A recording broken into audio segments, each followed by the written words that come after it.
Jaya Radha Madhava Kunya Vihari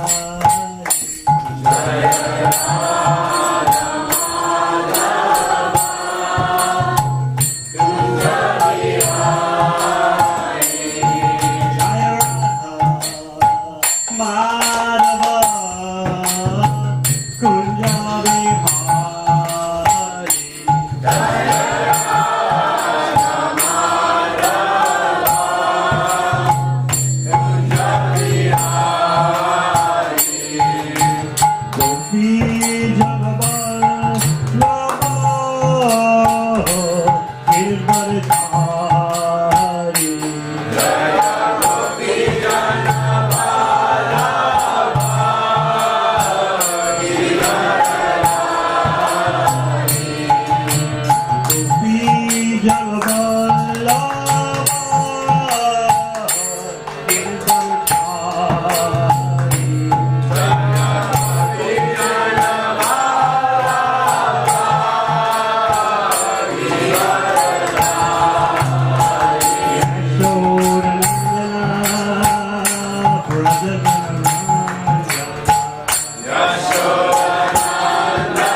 Jaya Jayam Vishnubhavam Sabarajagata Stoda Sisi Mad Bhakti Siddhanta Sarita Prabhupada Go Premalani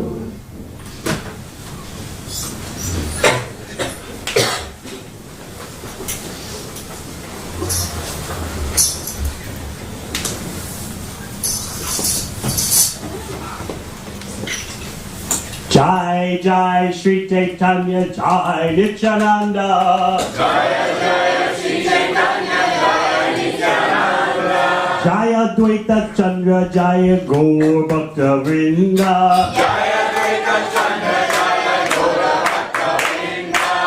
Jai Jai Sri Caitanya Jai Nityananda. Jaya Advaita Chandra Jai Gaur Bhakta Vrinda. Jai Jai Sri Caitanya Jai Nityananda. Jaya Advaita Chandra Jaya Gaur Bhakta Vrinda.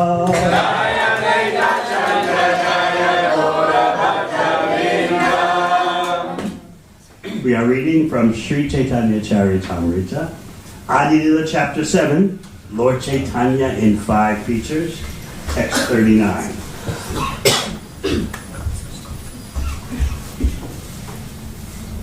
Tabe nija bhakta kaila yatam lecha adi. Tabe nija bhakta kaila yatam lecha adi. Sabe eda ila matra kashira mayavadi. Sabe eda ila matra kashira mayavadi. Tabe nija bhakta kaila yatam lecha adi. Tabe nija bhakta kaila yatam lecha adi. Sabe eda ila matra kashira mayavadi. Sabe eda matra kashira mayavadi.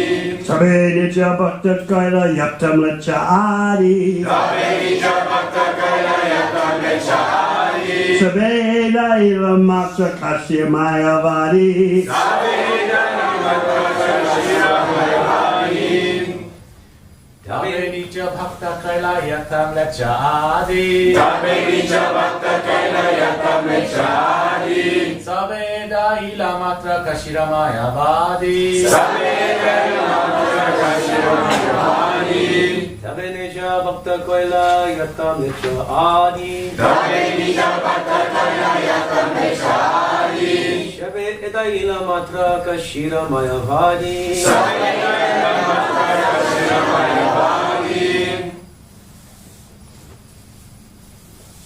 Vaishnavis.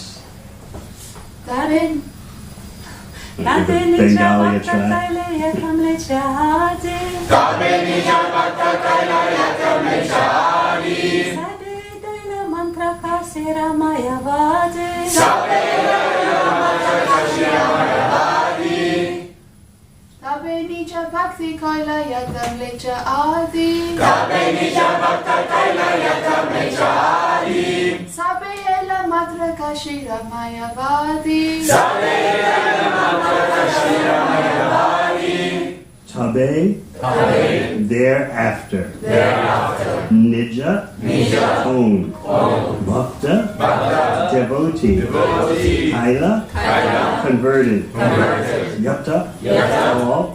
Malecha, one who does not follow the Vedic principles. Adi, heading the list. Sabe, all those. Eda ila, escaped. Matra, only. Kashira, of Varanasi. Mayavadi, impersonalist. Translation.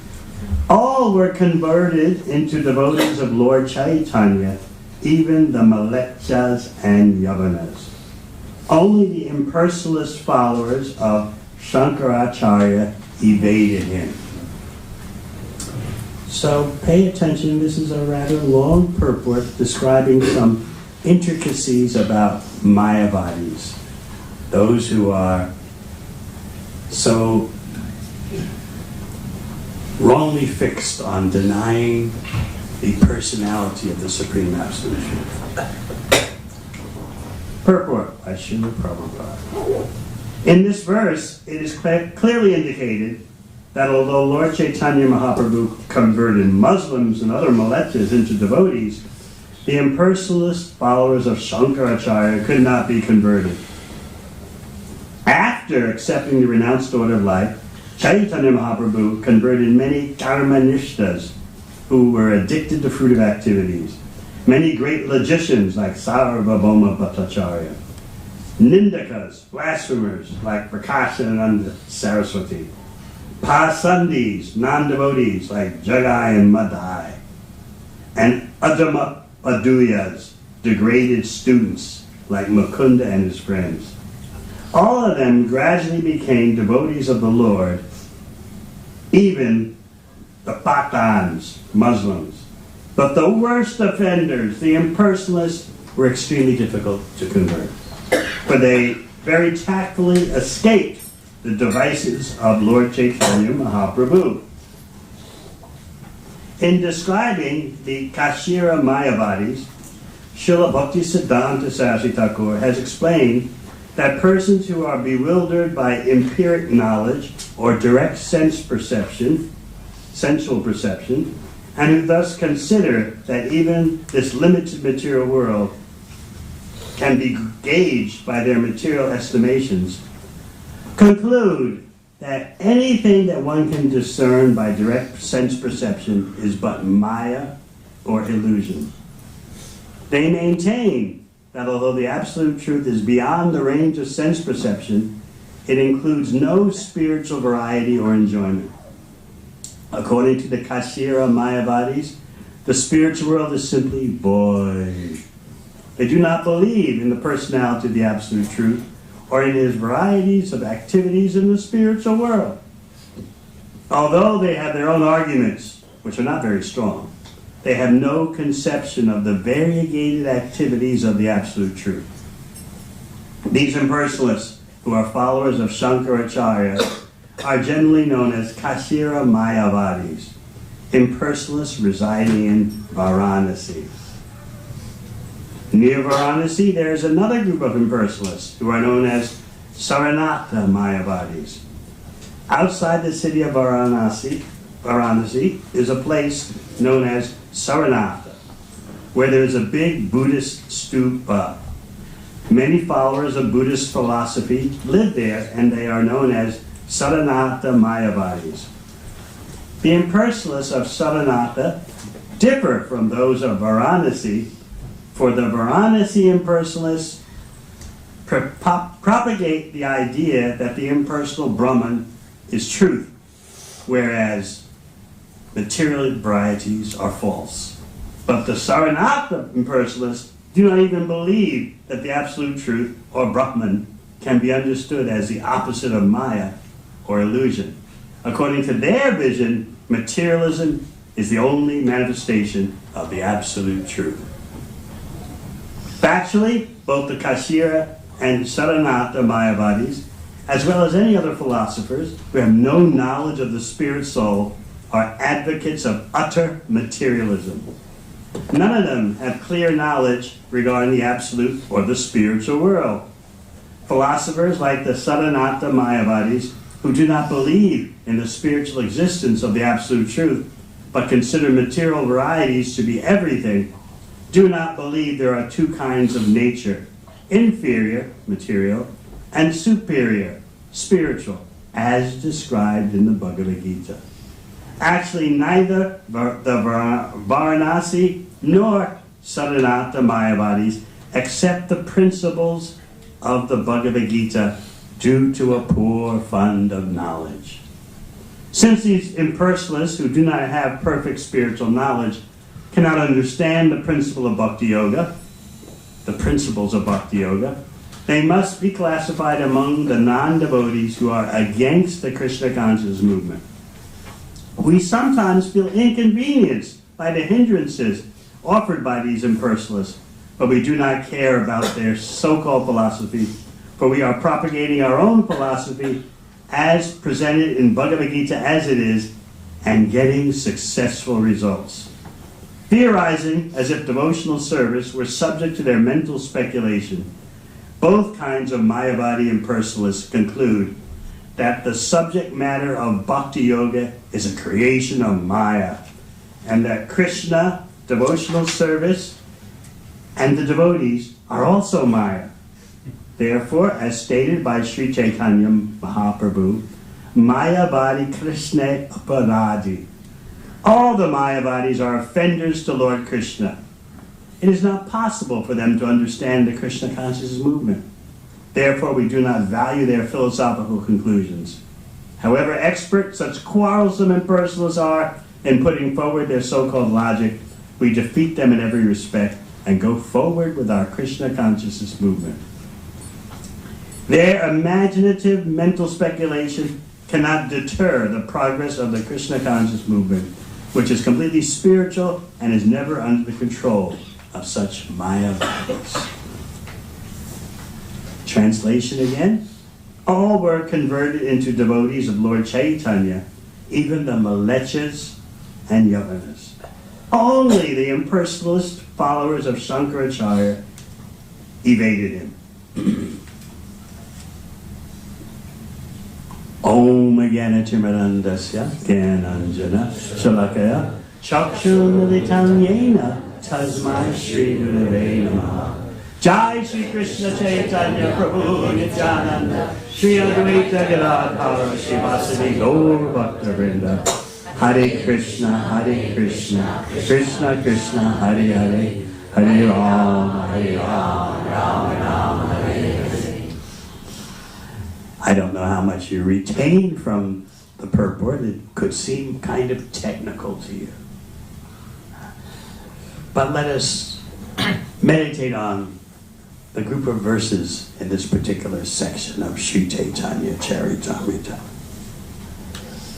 Krishnadas Kaviraj Goswami is explaining that Lord Chaitanya devised various methods for capturing conditioned souls. He was not stereotyped. He was dealing with, you heard the list, blasphemers, lowest of the student community, all kinds of offenders. He reached all of them, except the hardcore impersonalists. Now, what's going on here? These days, you don't encounter impersonalists like during the time of Chaitanya Mahaprabhu, who based their impersonalist concoction on Vedic literature, by twisting the Vedic literature. Whereas who you meet today are what you could call pop impersonalists. Hey man, you know, it's all one, you know. Whatever, you know. Whatever you do, it's kind of all spiritual, you know. And often they'll hit you with something like, well, you know, yeah, the Krishna thing is kind of nice, but don't all paths lead to the same goal?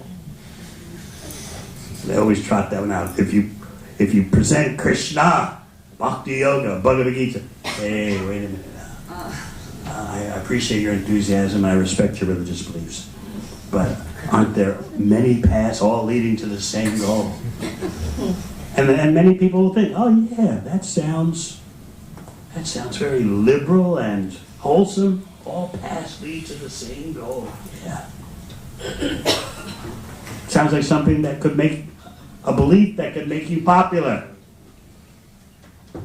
But let's unpack that foolish statement. If you're going to say all paths lead to the same goal, first tell us what the goal is, then we can see if the paths go there. But no, they say all paths lead to the same goal.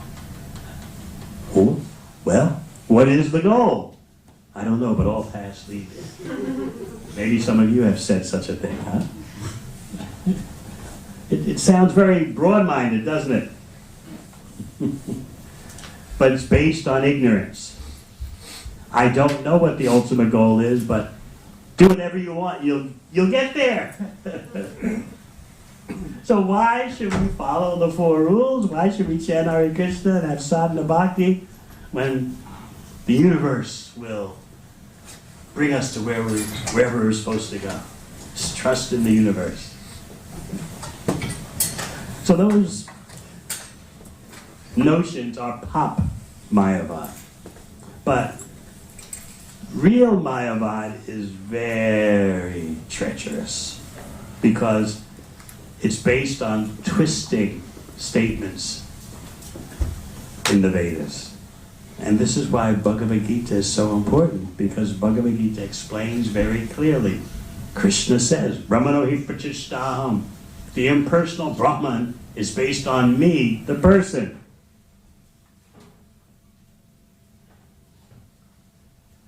So why do we get so worked up about impersonalist Mayavadis? Why can't we just all live and let live?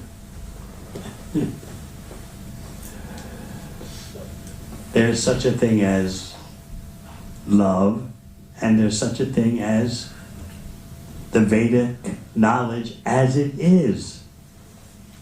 So it would make us very popular if we just said, whatever, bhakti, this, that, the other. I often give the example of a program I was doing in Sydney, Australia, and after the program, I sat for dinner with some up-and-coming career young persons in their 20s, the urban cosmopolitan types. And so they were impressing upon me how liberal they were. Oh, you're into the Krishna thing, huh? It's great. He's into scuba diving. He's into skiing. It's just whatever gets you through the day. We're not biased against you. The Krishna thing is doing good for you. Scuba diving is good for him. Break dancing that's working out for him. The whatever. And as soon as you say the whatever, everyone nods their head. Yeah, whatever.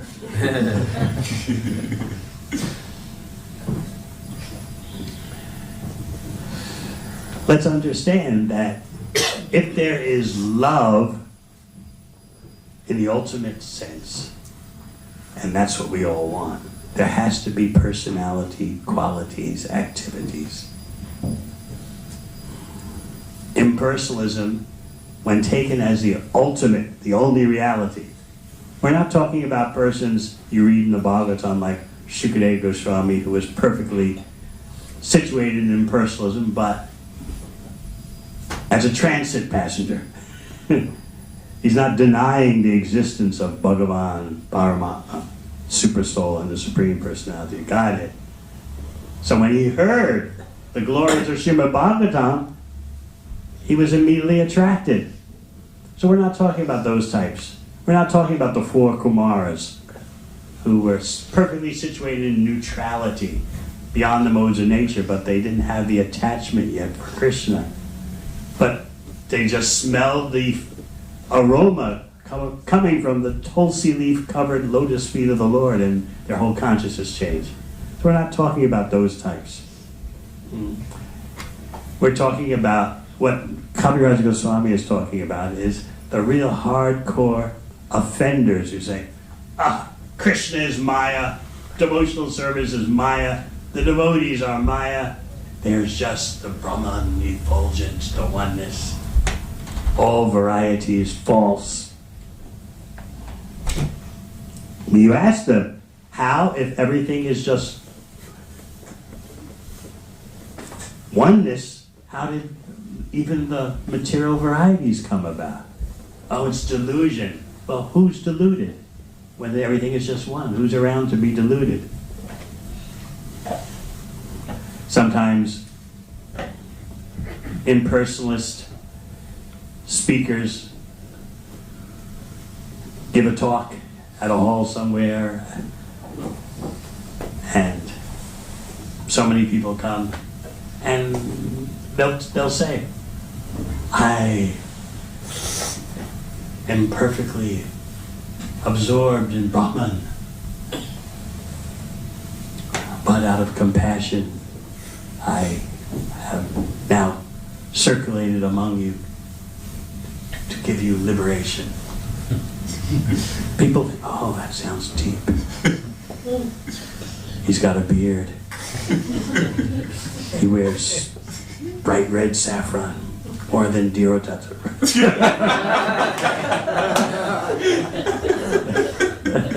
And so people think, yeah, this teacher was perfectly merged in Brahman. And then he, out of compassion, he came amongst us. But if you're perfectly merged in Brahman, who is feeling compassion for who? There's just oneness. So they speak such illogic. That's why Prabhupada writes in the purport, their logic is not very strong. Their concoctions are not very strong. So you might say, well, why be bothered with them? And that's true. Often the best treatment is just pop some more prasad in their mouth. Let them be one with the samosa. We're not into arguing. That's not the purpose of the Krishna Conscious Society, just to start arguments. I remember, it was must have been the year 1975 or so, and there was a Sunday feast in Los Angeles, and so there was one guest who was what I would call a pop Mayavada. Just, hey man, it's all one, you know. Whatever you're doing, it's whatever, you know. And so, you know, Krishna, whatever. Brahma, Shiva, whatever. You know, the oneness, the universe, you know. So I remember my godbrother Shesha Prabhu, Jai Shri Radha Vandana Shri Gaura Jai Chakra Subhadra. So my godbrother Shesha Prabhu and I, we were just like devotees, 3-year devotees. That was considered a kind of being an older devotee back then. So he was on one side of the guest. We were all sitting down taking prasad, you know, on the floor. So Shesha Prabhu was on one side, I'm on the other. And we just were hearing his concoctions, which were just dumb. They were, but still, we had to sock it to him. So we were just roaring into his ear from both sides. Krishna says, Avajanati mam mudha, mudha, fools think. That first I was material, then I became Krishna. So we put it to him. We put him in his place. But besides our foolishness, there are very significant examples of Srila Prabhupada, and you might wonder how and why he responded in that way.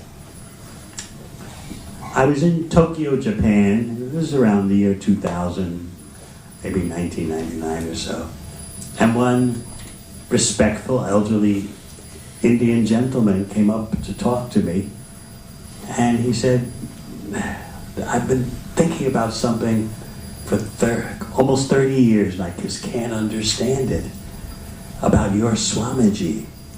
And he described an event. And he said, I've been perplexed about it for 25 years or so. So I heard his version of it, and then I asked some devotees who were actually present at this preaching program in Tokyo sometime in the early 70s, 25 years ago.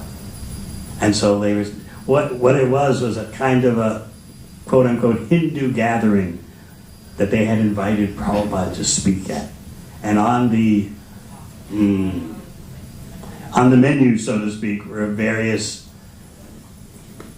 sadhus, sannyasis with of various outfits, various conglomerations and factions. But they wanted Prabhupada to attend the program because they knew he'll bring his foreign disciples and that'll be a sensation, it'll attract more people. So, before Prabhupada spoke, they had some of what they thought were sadhus speaking. And one of them particularly started from the bhakti point of view, Krishna's point of view, started getting very outrageous. The absolute truth has no form. Everything, formlessness is the ultimate goal. You merge into Brahman. No individuality, no activities, no qualities. So devotees were watching Prabhupada, and Prabhupada was starting to get restless in his seat. Beyond Krishna, there's Brahman. Brahman is the everything.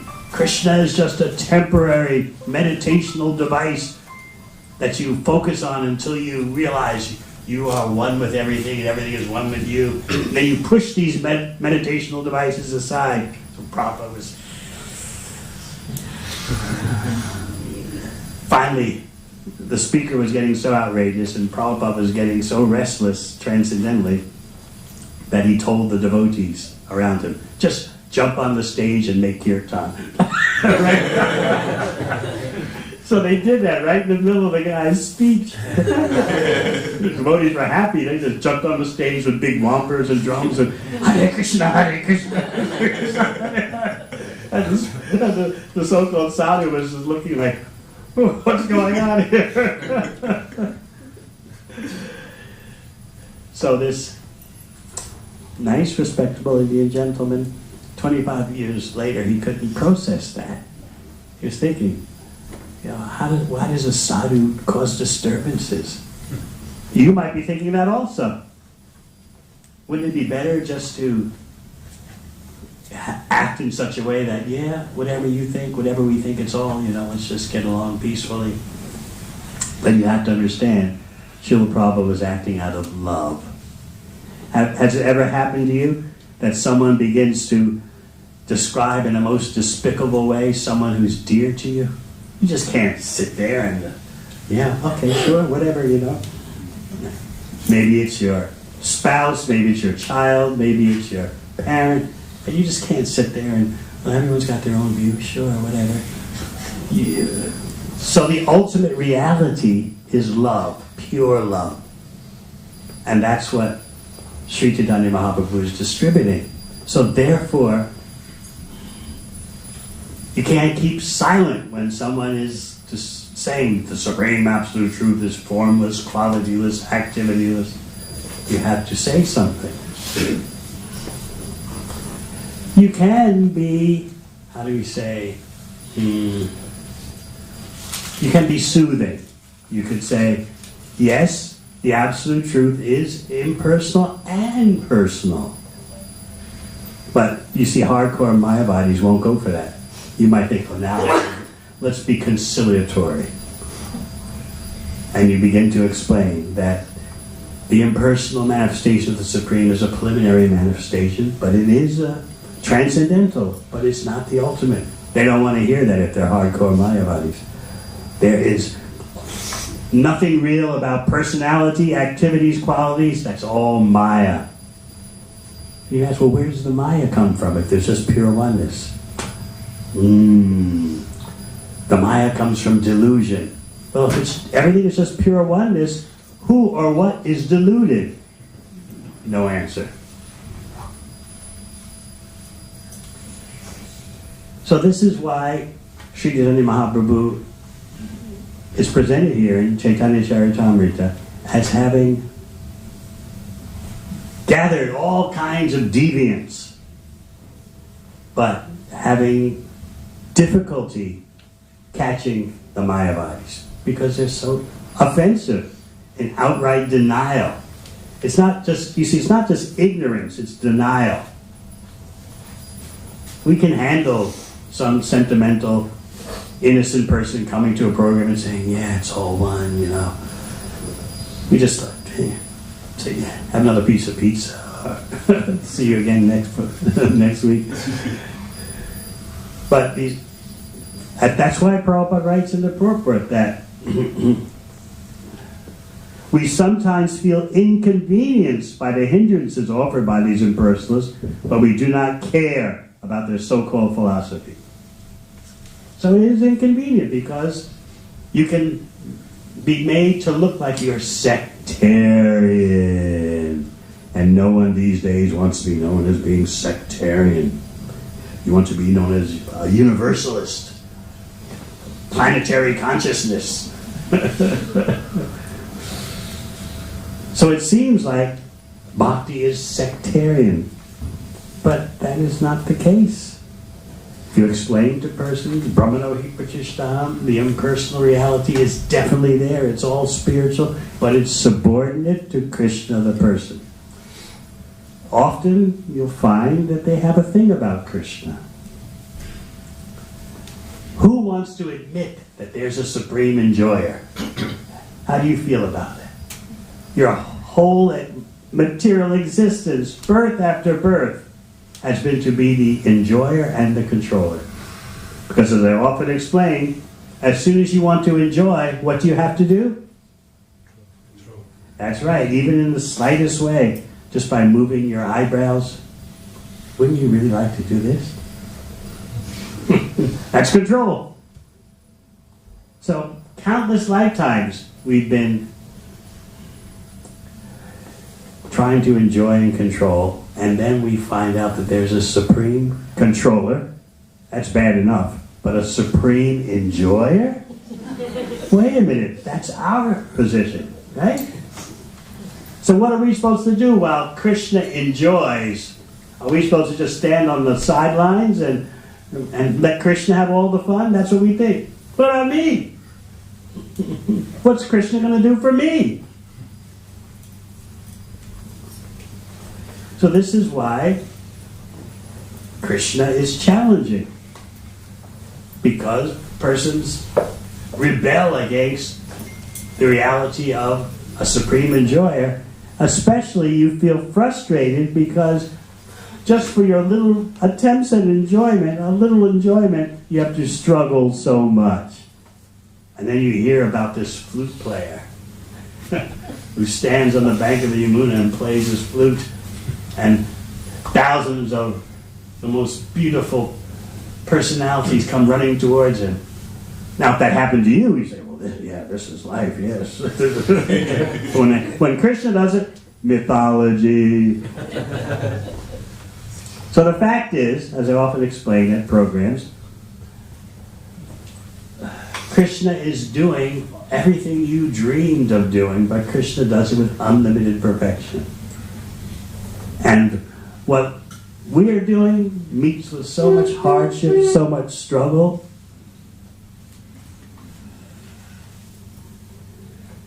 This is why we pray Nirvishesha Shunyavadi Paschachadeshatarine. Srila Prabhupada brought bhakti to the whole world, and that means subduing impersonalism and voidism, putting it in its place. So again, we don't go around picking battles with persons. Where are those impersonalists? Bring one before me.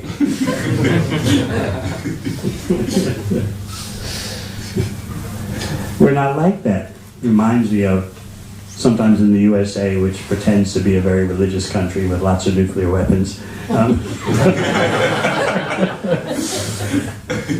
You go to a car park of a shopping center, you know, and there are these missionaries of a particular faith, and they're just scouring the car park looking for any fallen souls out there. And what about that one? So they're not trying to distribute books, they're just carrying a certain scripture. I don't know if they do this in the UK, probably not. They're carrying a certain scripture in their hand and they just walk up. Are you ready to repent? Do you know you're going to burn? You're going to burn in hell's fire right now. You can repent and change it all. Just accept what I'm saying, accept what this book says, and you'll be saved. So we don't do like that.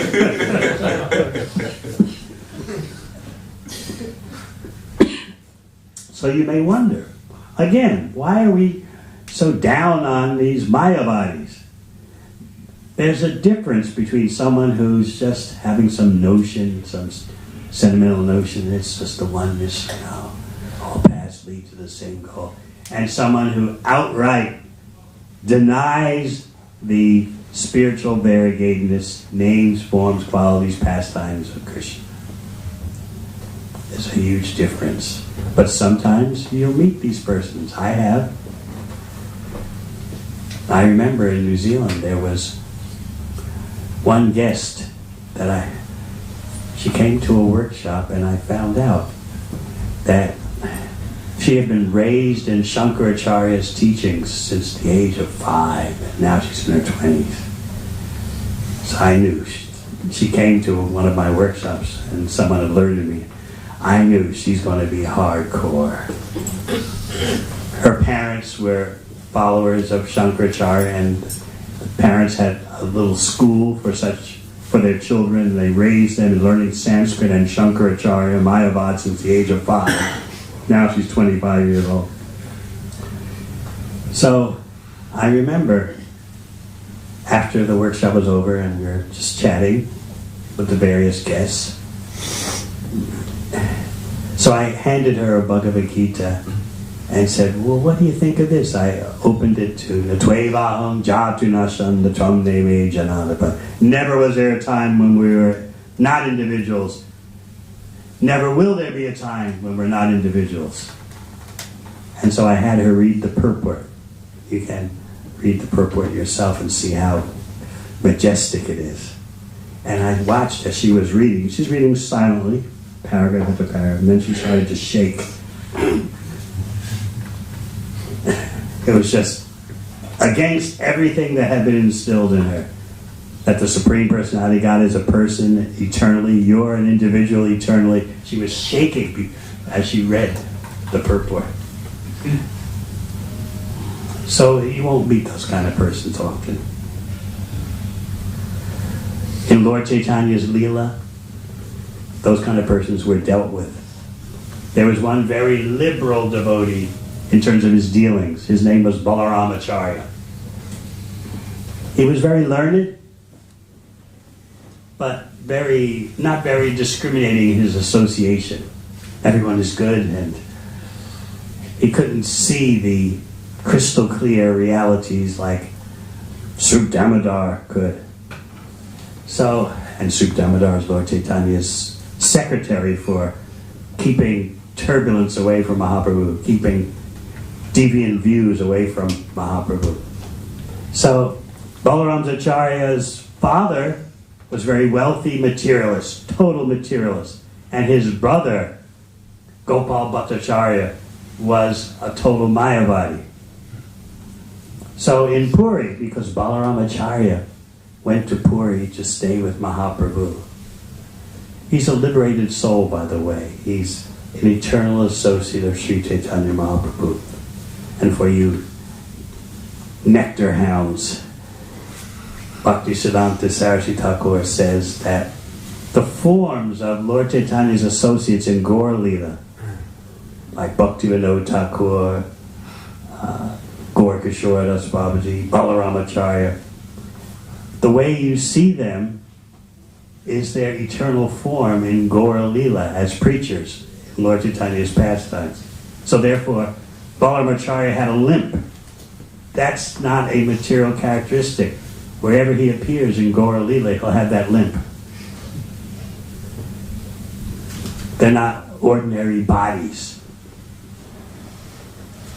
So Srila Bhaktisiddhanta Saraswati Thakur explains that these eternal associates of Lord Chaitanya have one body in Gaur Lila and as male associates of Mahaprabhu, and then in Krishna Lila they have female bodies as Krishna's consorts.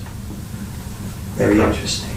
So Balaramacharya's limp, which you hear about when Mahaprabhu sees the Chataka Parvat, the sand dune, right, in Jagannath Puri, and he starts running towards it, visualizing it as Govardhan Hill, and all his associates try to catch him. Balaramacharya brings up the rear guard because he's limping. So that's not a material characteristic. That's Balaramacharya's form in Gaur Lila. Wherever Lord Chaitanya appears, he'll appear in that way with a limp. So anyway, just an interesting, for those of you who like those fascinating details. So, Balaramacharya was very liberal, as we're saying. And his brother came to see him in Puri. So Balaramacharya wanted his brother to meet Lord Chaitanya. And Lord Chaitanya was very hesitant. He knew, as the super soul, he knew that Balaramacharya's brother is a Mayavadi who denies the eternal variegatedness of the Supreme Absolute Truth, who denies that Bhakti is spiritual, the devotee is spiritual, Krishna is spiritual, denies all that. It's just a temporary creation of the material energy, but the reality is Brahman, the all-pervading Brahman effulgence. Lord Caitanya knew he's one of those. I don't want to talk to him.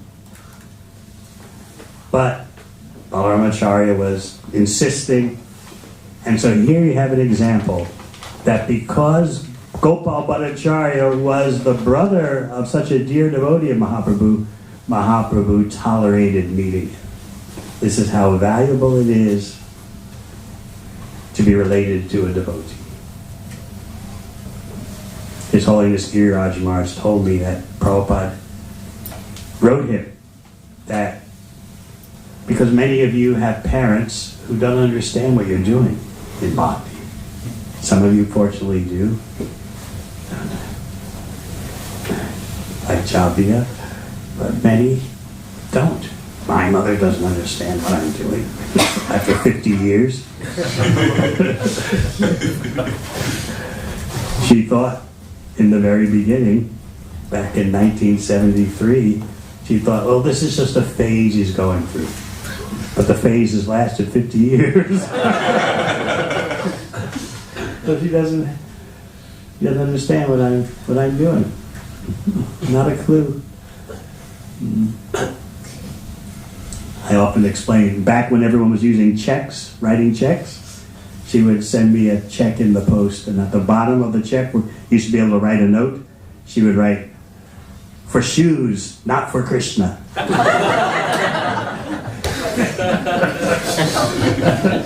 And then later she'd ask me, you didn't give that money to Krishna, did you? I said, no, I gave it to Govinda. Oh, do what you like with it, but just don't give it to Krishna.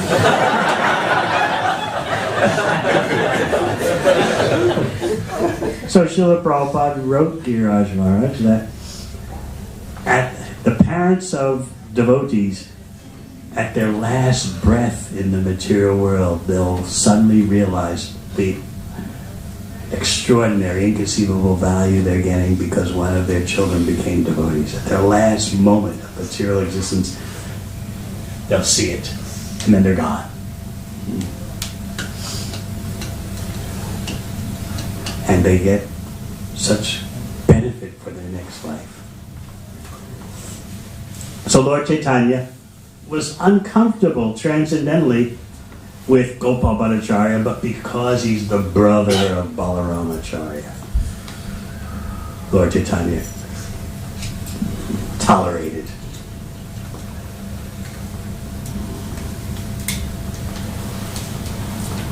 There was another associate of Mahaprabhu, Mukunda, and he's an eternal associate of Lord Caitanya, but he's also very liberal in his dealings. He was hanging out with impersonalists, those who decry devotional service, minimize it, treat it as material, even say it's karmic activity in the highest sense, in the mode of goodness sense of karmic activity, but it's not free from actions and reactions. So Mukunda would sometimes hang out with those persons, evidently. So during the Mahaprakash Lila, where Lord Caitanya is revealing his divinity for 21 straight hours, he was fulfilling the desires of all the devotees. What do you want? Just ask me. I want that my family becomes Krishna conscious. Yes, yes. I want that my servants become Krishna conscious. Whatever they wanted.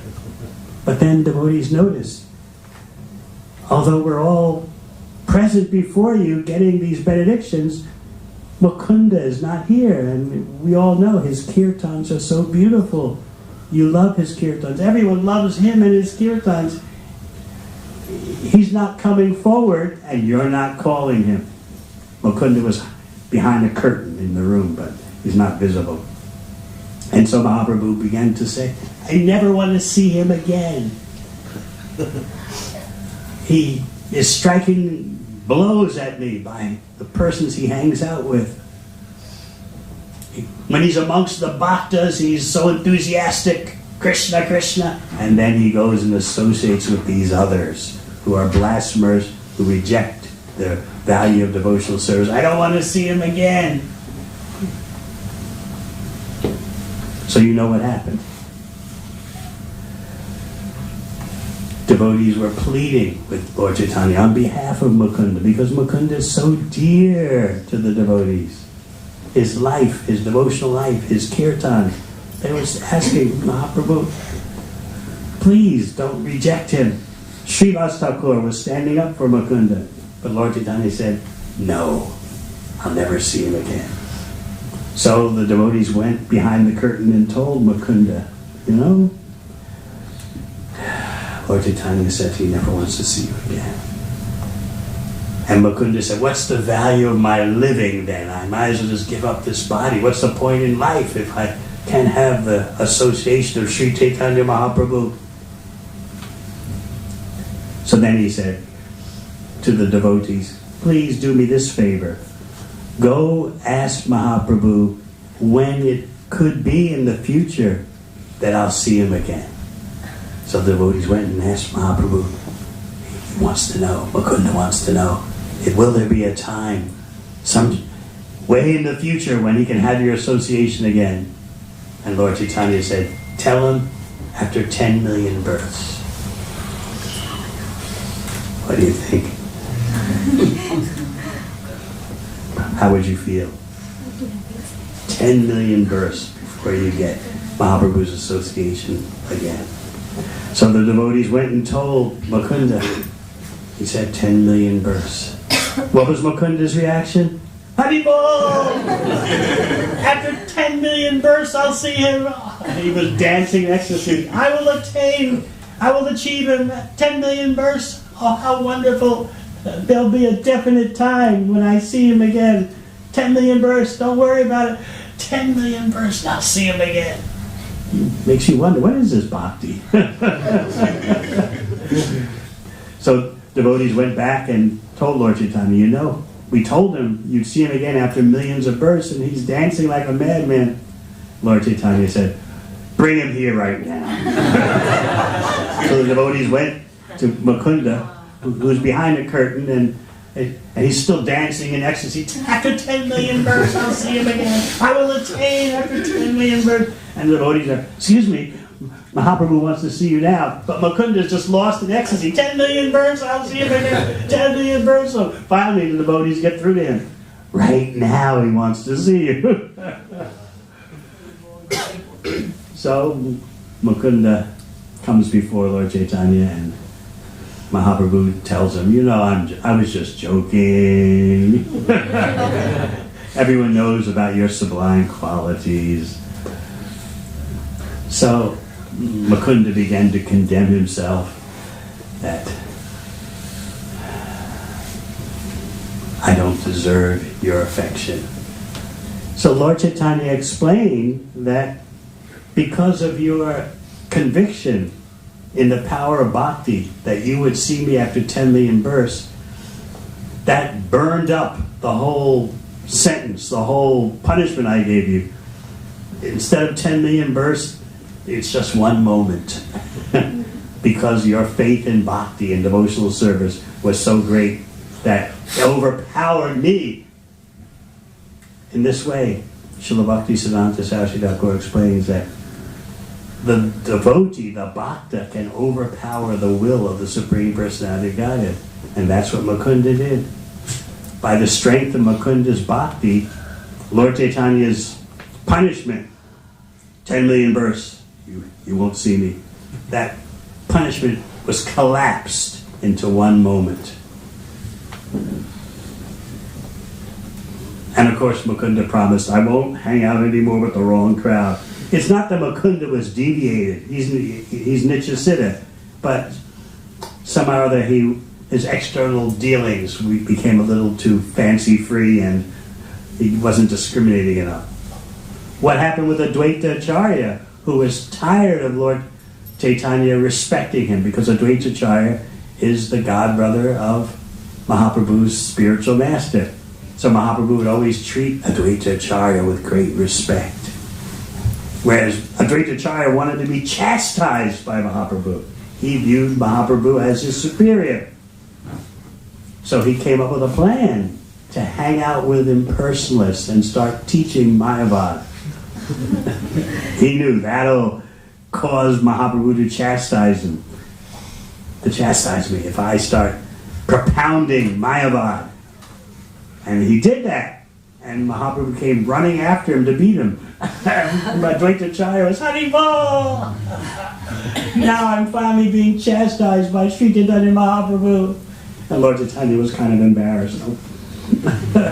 So this is the reactions of love, the transformations of love that pour from the Vaishnava's heart. It's not to do with sectarianism or non-sectarian. The ultimate reality is love.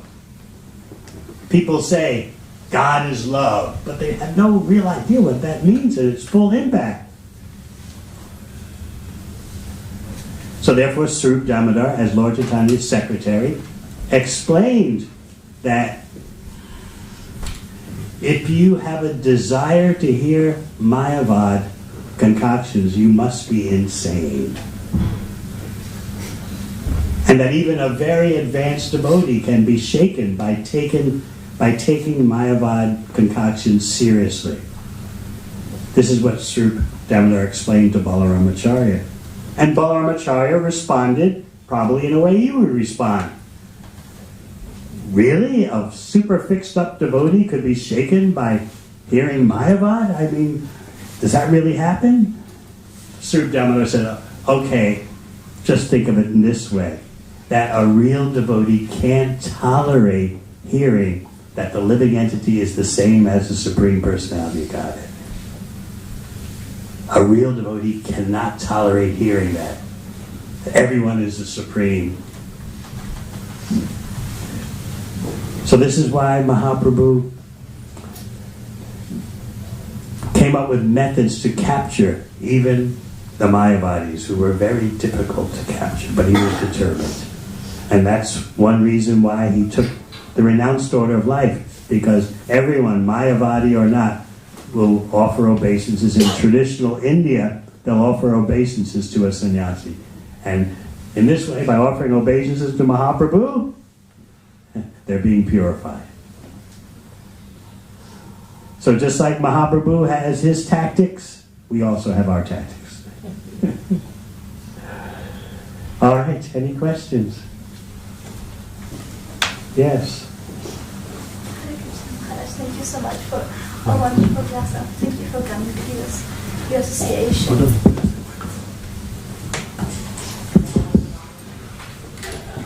Thank you so much. I have a question about Chaitanya Mahaprabhu taking sannyas. Chaitanya Mahaprabhu took sannyas to preach to the Mayavadis. But when he did that, he cannot remove himself from preaching directly to women. Like he had Nityananda Prabhu to preach to women, but he was not preaching directly to women. He was really strict about not having women around.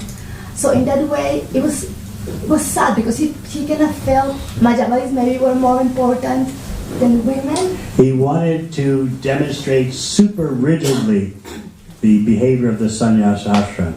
His followers were always trying to get him to lighten up. Don't be so strict.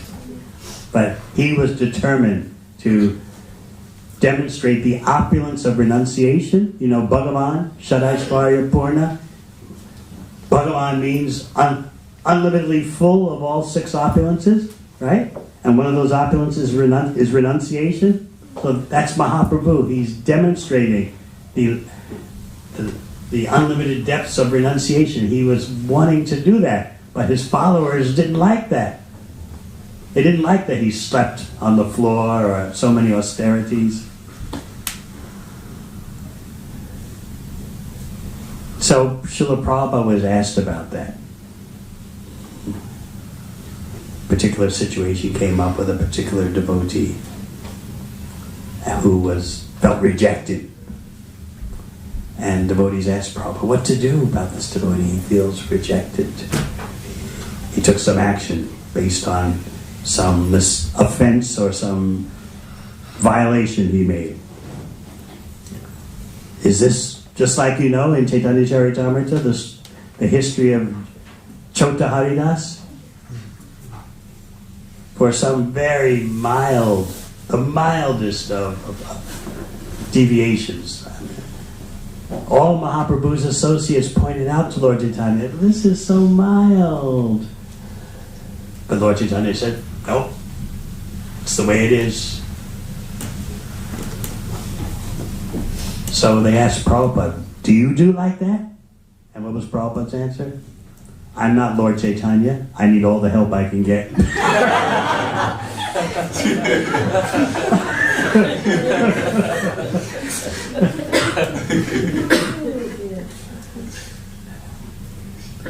So here you are, chanting and dancing, taking prasad.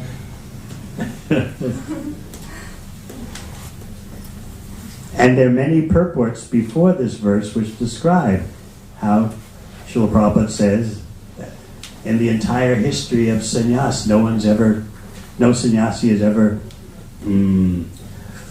orchestrated a marriage ceremony and sat in for it. But he's doing that because he said outside of India, every men and women freely associate. So you have to deal with that reality.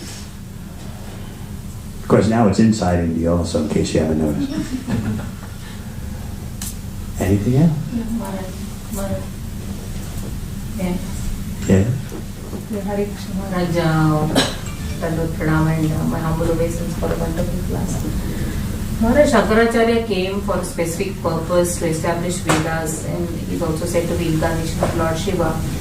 He gave us the Bhaja Govindam poems and Jagannath Ashtakam. So how do we, his followers were obviously Mayavadis. So how do we understand that? How do we understand what? Shankaracharya was kind What of in particular? I got that. soul, yeah. He was realized, right? He wrote Jagannath Ashtakam. Yes, but his service is to bewilder. Because there are people in Kali Yuga who want to be bewildered. So he has that kind of service to speak such bewildering concoctions that unless you are truly focused on bhakti, you'll get swept away by his concoctions.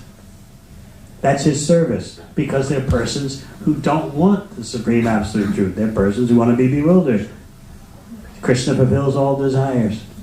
You want to forget him? Okay. You can't do that. You can't forget Krishna without his help. You ever think about that? If you want to remember Krishna, you need his help. If you want to forget him, you need his help. That's how helpless and tiny we are.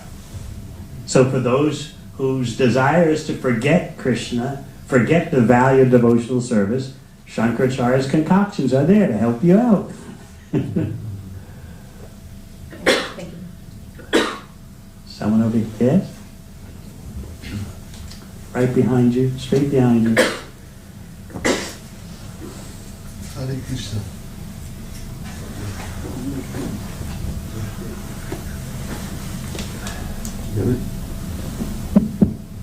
Thank you very much, Maharaj, for your wonderful class. I really enjoyed it. I was trying to explain some deep topics in a way that everyone could assimilate. It's not easy, because the impersonalist web is so convoluted. But go on, thank you. It was really wonderful. My question was, for some time I've been trying to work on Srila Prabhupada's instruction about how to establish one Varnashram college with every ISKCON center. And can you help me with that, please? Well, we're trying to begin by training brahmanas.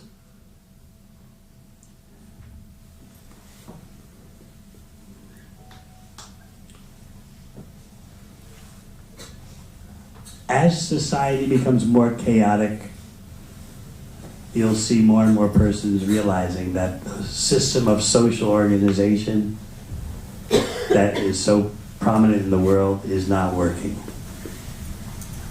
So at least we need some brahmanas who can give wisdom, who can teach. So that is our humble attempt. First, create a class of brahmanas ahead on the social body.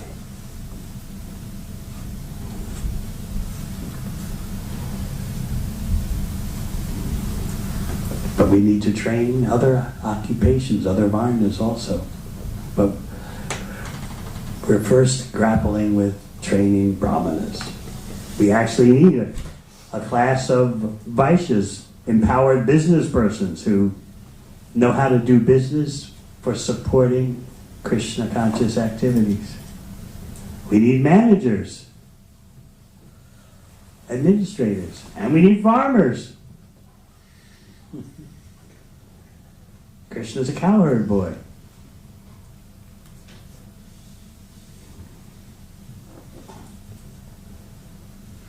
But right now, society is so mesmerizing with its false promises that people don't yet want to abandon their hope in materialistic society. You see, if we can go back to the early days of ISKCON during the 60s and 70s, when Prabhupada swept up so many young persons, you know, those young persons had lost hope in material civilization for a short time. They lost hope. The Vietnam War was such a monster in the back of every young person's mind. I could be sent to die in the jungles of Vietnam for a war no one understands. And now, these days, it's mainstream knowledge that who could figure out why that war happened. So many young people lost hope in the structures of material society, so Prabhupada swept them up. Right now, they're starting to lose hope. You've got the threat of nuclear warfare, you've got the climate disruption, you have economic problems, political problems. So throughout the world I see that younger persons are having difficulty believing in the world. And therefore they have so many mental health problems. Anxiety disorder, depression, substance abuse is skyrocketing amongst younger persons in the USA, UK, Australia, New Zealand, Canada. So just wait and see what happens if there's no economic recovery. Woo-hoo. People sure act funny when they don't have money. Just wait. So we need a class of wise persons, the head on the social body. That much we can do now. But you're seeing the death throes of the money machine. Death throes of it in terms of how it relates to most persons. There'll always be some who are making a profit from any kind of chaos. You may have heard of this famous banking family called the Rothschilds. You know what their motto was? Their family motto? The time to make a profit is when there's blood running in the streets. Ruthless, isn't it? So someone would be, you can be sure, someone will be making money off of any situation. So at least we can prepare by training a class of wise persons, real brahmanas who can give guidance. All right? Yes? Okay, La. Hi, Krishna Maharaj. Thank you so much for the amazing talk. Okay, La is Malaysian talk. He's from Malaysia. You just don't say okay, you say okay, La. Okay. Everything has a La at the end of it.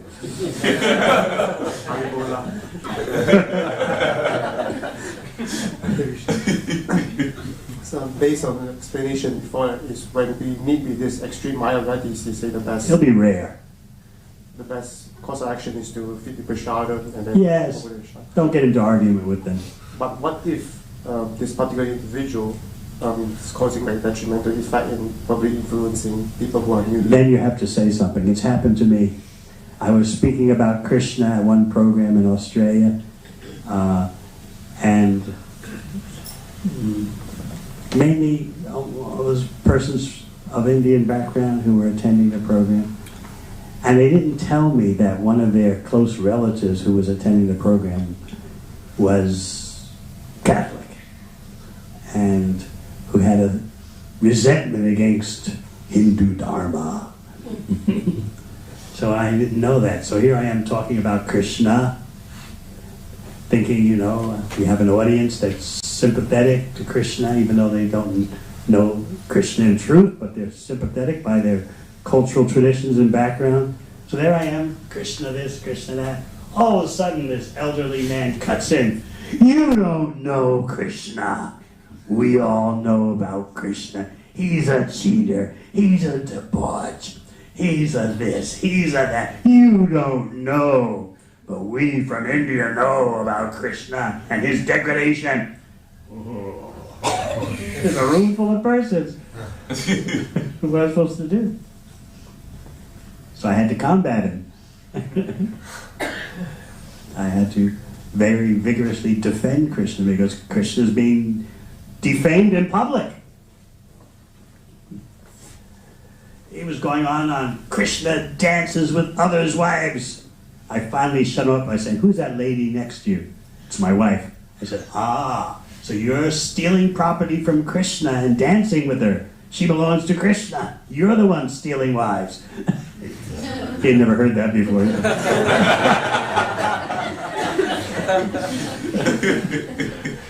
So yes, situations do come up.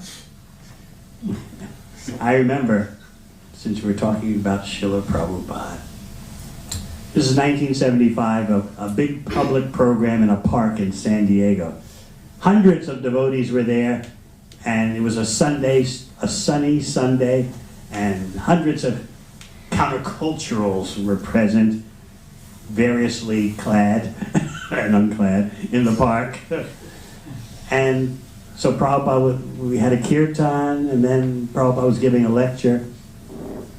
And so he was speaking about some subject, I can't remember, and all of a sudden one hippie interrupted him, yelling out in the middle of the crowd, I want sex! I want sex! I want sex! And Prabhupada changed his whole lecture and started yelling back at him, you can have it! You can have it! You can have it! And then went through a 10-minute description of Garbhadan Samskar. All the brahmacharis were kind of turning red, you know. So Prabhupada, right in the middle of the park, is describing the whole process for conceiving children in Krishna consciousness, you know, Dharma Varuno Bhuteshu, Kamosmi Bhartashama. It was amazing to see. So the hippie shut up. He had never heard such a thing before. He's yelling at Prabhupada, I want, and Prabhupada's yelling back, you can have, you can have, you can have, but here is the process for having it. Amazing to see. I don't recommend you imitate that. How I handle that is to explain that in bhakti, we want partners in enlightenment. People go, ooh, that sounds very good. Partners in enlightenment. Yeah, I could go for that. So instead of partners in just mutual gratification of the temporary body and mind, how about partners in enlightenment? Wow, yeah, I never heard that before. Partners in enlightenment, yeah. That sounds very interesting. So that's how I handle it. So just a bit of follow-up question. What if the devotee doesn't have that particular, maybe the advancement to like fight back? Do we just ask them to leave, or in that case you can't defend back? If you're in charge of the program, you can just try to put the person in their place by just saying, well, we'll talk later, or something like that. Please, we have to move on. We have to continue with our discussion. Thank you so much. But you should become knowledgeable enough to be able to defeat the person. So you should, such a situation should motivate you to become more knowledgeable in the bhakti science. Okay, La? I used to live in Malaysia, so.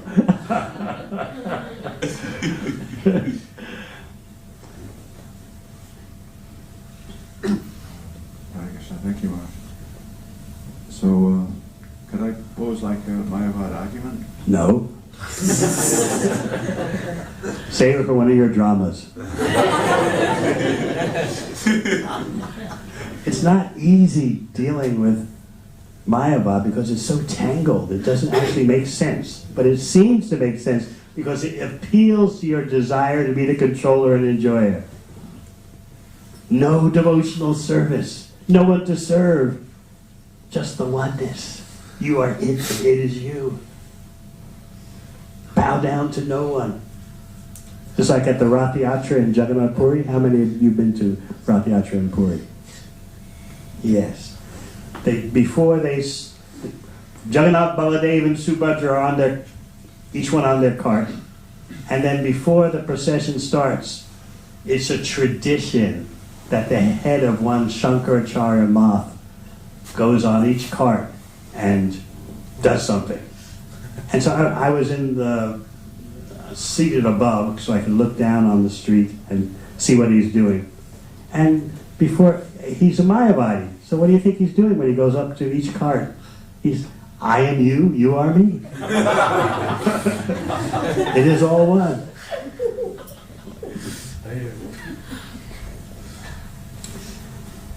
So if you're going to do a drama about it, you have to make sure you can present the essential points clearly, because real Mayavada as compared to pop Mayavada is very confusing.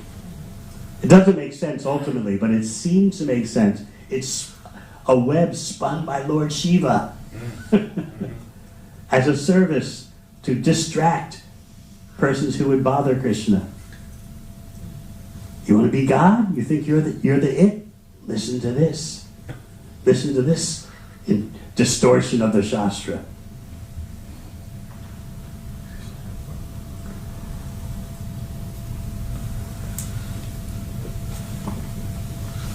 Hare Krishna Maharaj and pranams. What is Mayavadi, and is there any difference between Mayavadis and impersonalists? Are both same? Not exactly. An impersonalist, in the open-minded sense, is not adamant that there's no Supreme Personality of Godhead. Just like Shukadeva Goswami says in the second canto, I was perfectly situated in Brahman. But when they let's get this straight again, there is an impersonal manifestation. There is a Brahma Jyoti. But it's not the ultimate. So those who think that Krishna has no form, qualities, activities, devotional service is just material activities, those are the offenders. Whereas someone who is just transiting impersonalism, you can meet persons like that. They may be yoga practitioners, Ayurveda practitioners, but they're not denying the existence of Krishna. They just don't know any better. So you don't lump them in the same bag as the hardcore Mayavadis, which you'll rarely meet these days. There are a few of them popular on the internet. I won't mention their names. Such and such guru, and this and that and the other.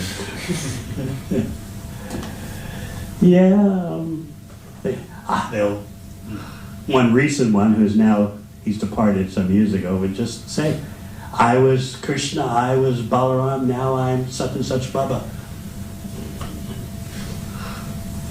You can't imagine how disgusting that it is to hear that.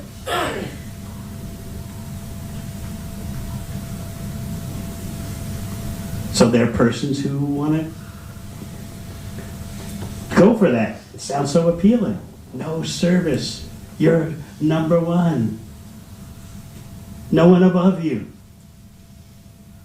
You're it. You're the complete truth. You're just forgotten. How can the complete truth forget?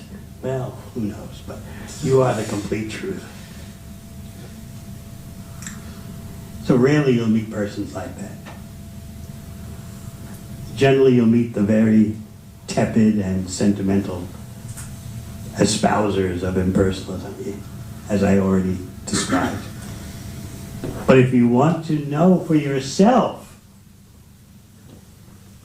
if you want to know for yourself the Supreme Absolute Truth, you can study this chapter 7 of Adi Lila of Caitanya Caritamrta.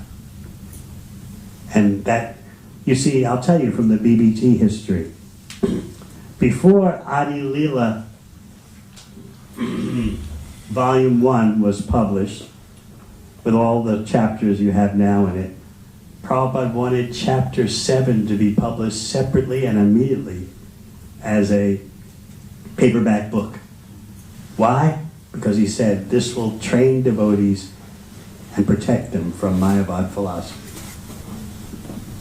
So, dealing with others is one thing. Preparing yourself in the rare instance that you'll meet a hardcore impersonalist. But much more important than that is you yourself be convinced.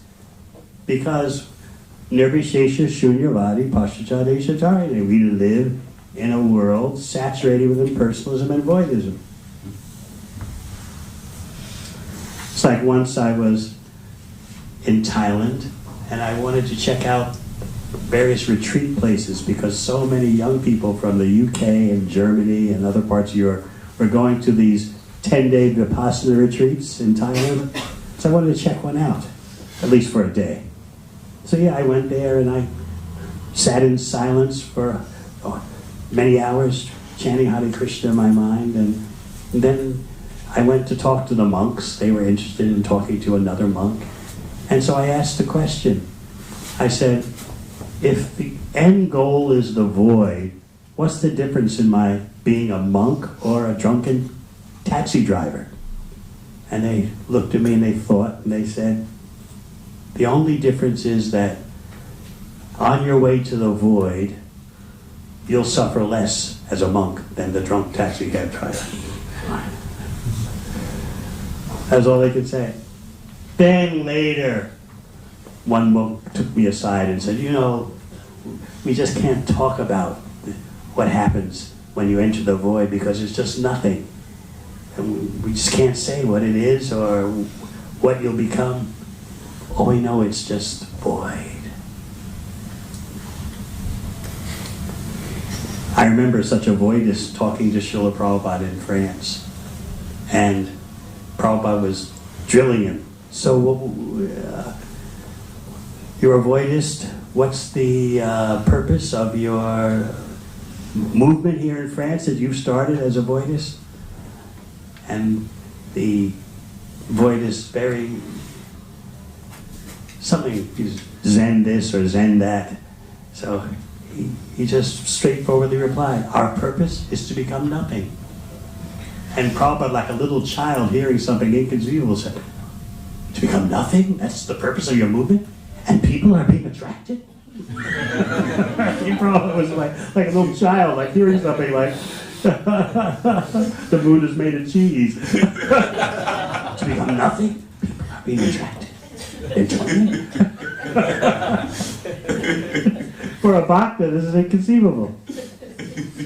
Just as for the voidist and impersonalists, it's inconceivable to think that the Supreme Absolute Truth has form, qualities, and pastimes. Inconceivable to your speculation. Because the first step in what you think is spiritual advancement is to become disgusted with material varieties, and then you deny that there are any spiritual varieties. Because you've had so much experience of material varieties and how they don't satisfy you. So the Supreme Absolute Truth must be impersonal then, because personalism has been such a problem for me in material existence. It's like I was talking to one young devotee yesterday, I won't say the name, and she was telling me how she had already tried the party stage and the drinking stage and came out of it. And so she could start thinking, okay, no parties, no dancing, no variegated experiences. I've done it, all that variety materially, so now I'm coming to spiritual life, There's just pure nothingness. Many persons make that mistake. There's just the oneness. I'll merge with the oneness. Enough of material varieties. They're all false. But Krishna has the best parties. And Krishna drinks. You know Madhupan Lila? The Lila of honey drinking? Krishna and his consorts, they get intoxicated drinking honey. But it's all Satchidananda, eternity knowledge and pure bliss. No touch with material energy. So those are the parties we're waiting for.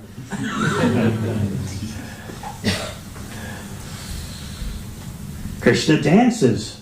Krishna plays music. Krishna has girlfriends.